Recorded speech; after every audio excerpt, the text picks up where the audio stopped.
Minivan pinanghakot ng ref? Kinaya nga ba?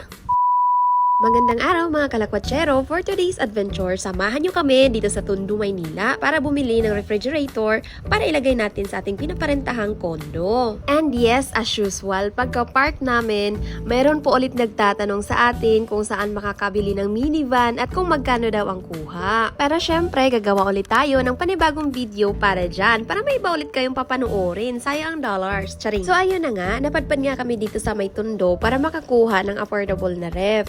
Since palagi ko naman sinasabi sa inyo na nagtitipid nga kami para sa aming mga lakwatsa. Charing, inuna pa talagang lakwatsa. Ito na at nakapili na si Daddy ng makinis, Samsung brand at hindi pa daw na-repair. Sabi nila, maniwala na lang tayo para mabilis ang usapan. Nasira kasi talaga ang ref sa pinaparenta naming kondo, kaya kinakailangan palitan since fully furnished naman ang usapan namin ng tenant. At ito na nga, ilalagay na sa likod ni Lakwatsi ang nakuha naming ref. Buti na lang, maliit lang ang kailangan namin, kaya nagkasya sa likod. Hindi lang pala ref ang binibenta nila dito, meron din silang mga sewing machine, second-hand aircon, at mga helmet na makukuha mo lang sa murang halaga. Moment of truth, ang aming poging Lakwatsi, kinargahan ni Daddy ng ref.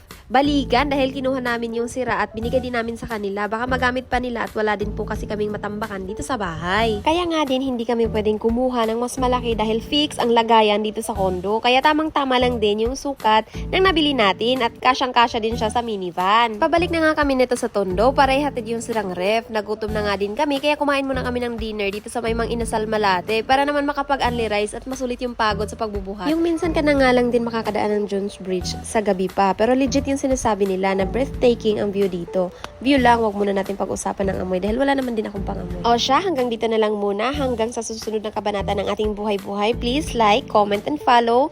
Mayroon na din kaming YouTube at TikTok, Canales Family. Follow nyo na din po. Thank you for watching. I love you all!